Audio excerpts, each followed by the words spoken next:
Welcome to MCN and our test of these three sports tourers. Now I know what you're thinking, they're not really sports tourers, are they? But they are. These are the way these bikes have evolved. So sports tourers aren't really like VFR 800s or bikes of that ilk anymore. They're more what we call tall rounders. So they're big capacity, fast bikes that are comfortable, and the kind of the tall bit doesn't really relate to the fact they're like jacked up like adventure bikes. They're still pretty easy to manage, you can get your feet down quite easily, but the tall bit kind of more refers to the riding positions, the nice kind of upright style. So we have got the Honda NT1100, got the Versys 1100 and a Suzuki GSX-S1000GX. Now these are what you would, I guess, describe as the cheaper of the tall rounders. So we're not talking about the BMW S1000 XRs of the world or the KTM 1290 Super Duke GTs. These are kind of the more affordable bikes, the Japanese contingent. So let's see what makes them tick.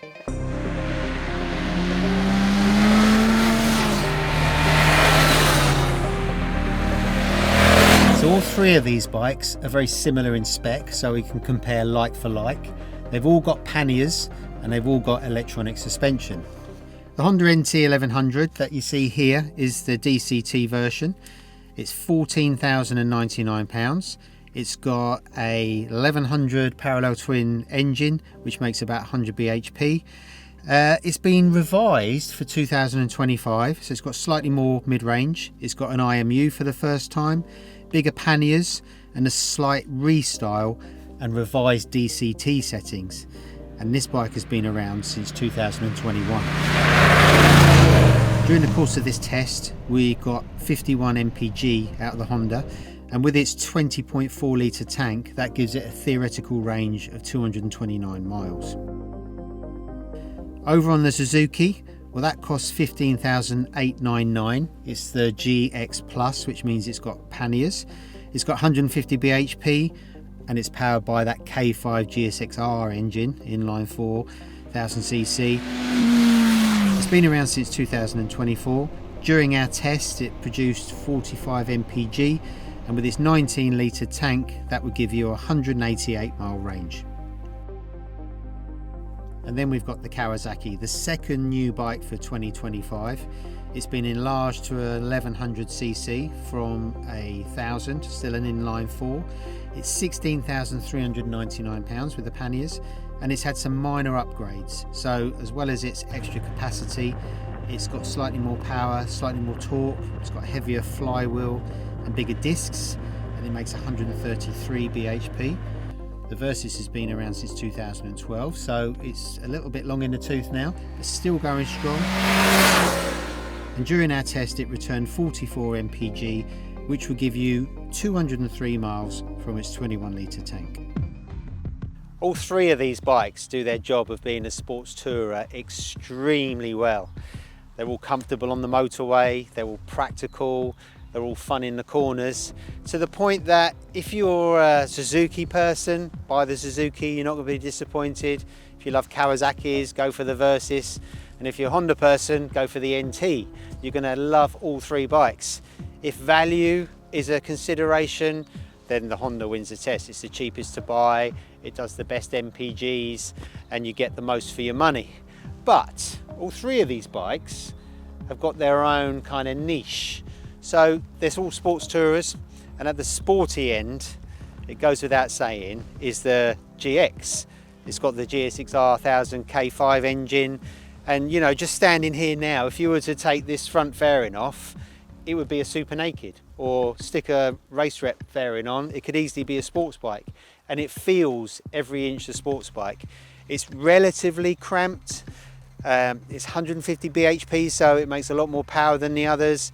Its chassis balance is sportier.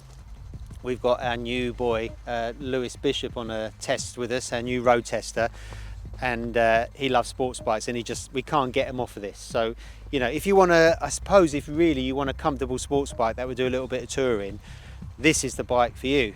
Now it is very, very capable, very fast, it handles superbly, It's got a few downsides and things we've covered before really on this bike. The brakes are shocking. The braking feel is almost non-existent. They're really wooden, and you know, we've run these as long-termers last year in MCN, and you know, just changing the hardware doesn't really seem to do anything. And you know, it's all down to the ABS, the way the ABS is set up, and it just robs the bike of all the feel, and as such, some of the pleasure of riding. The other negative are the standard issue tyres. Now, they don't give a lot of grip, they're built down to a price, they're safe enough, there's no problem with them. And you could argue, well, why don't you just put all these bikes on better tyres? Well, there's an argument for that, because then you're creating a level playing field. But also, where do you stop? Where do you start improving like test bikes? So we've left everything completely standard as you get it from the showroom. So yeah, putting better tyres on this bike would make a big improvement. The other sort of slight disappointments is that the engine, whilst very powerful, it's not that refined. It feels quite raw, which is nice when you're in the mood, but if you just want to have a relaxed tour, maybe it's a little bit too buzzy. You're always looking for 7th gear, which isn't there. You know, I'd like the engine to be a little bit more relaxed. And this screen, the fact that you've got to unbolt it to adjust it is ridiculous really on a bike like this that still costs a lot of money. So it's a shame it hasn't got an easier adjustable screen. But yeah, this is definitely at the sportier end of the sports touring spectrum. Now, the other end is the NT.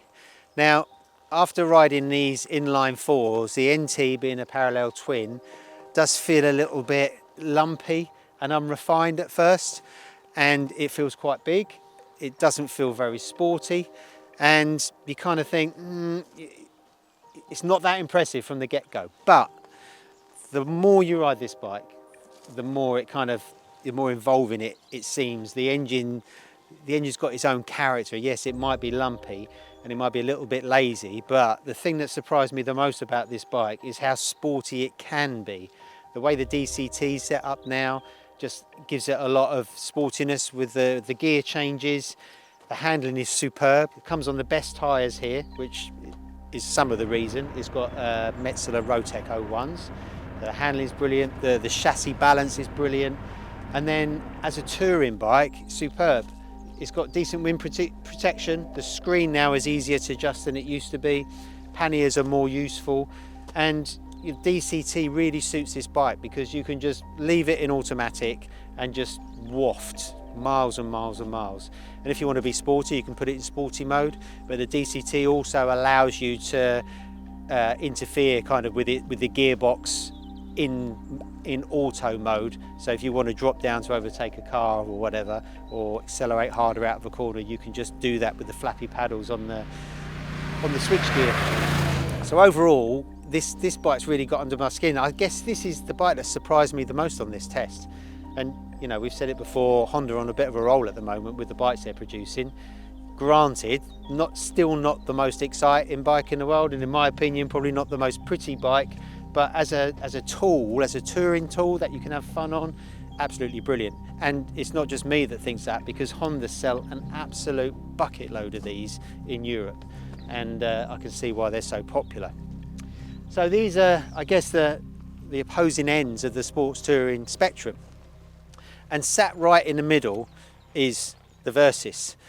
Now, Kawasaki haven't really done a lot to the Versys to kind of move it forward for 2025, but they've done enough. This bike, as well as having a nice mix of touring ability, is very comfortable.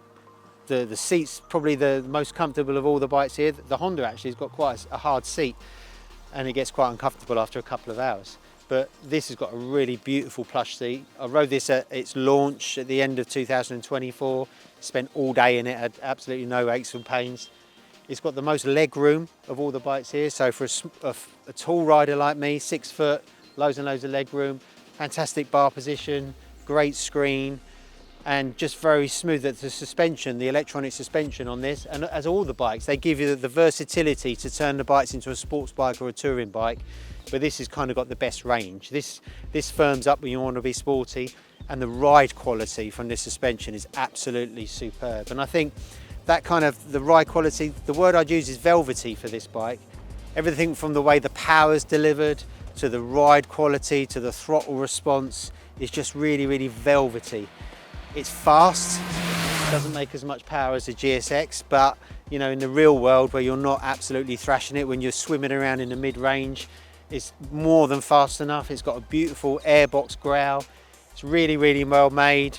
Perhaps it's not going to win a beauty pageant, is it? But I mean, it's a fantastic bike, and I think, you know, Kawasaki have just, you know, with that extra bit of torque, with the slightly more powerful brakes, and you know, the little creature comforts that it's got, I just think it's a fantastic bike. And you know, it's the bike I would choose out of these three without question to live with. You know, if I wanted to take a trip down to the south of France or Spain, I'd want to be on this for the ultimate in comfort and kind of fun as well. So it goes without saying that the Kawasaki has won our Tall Rounders group test.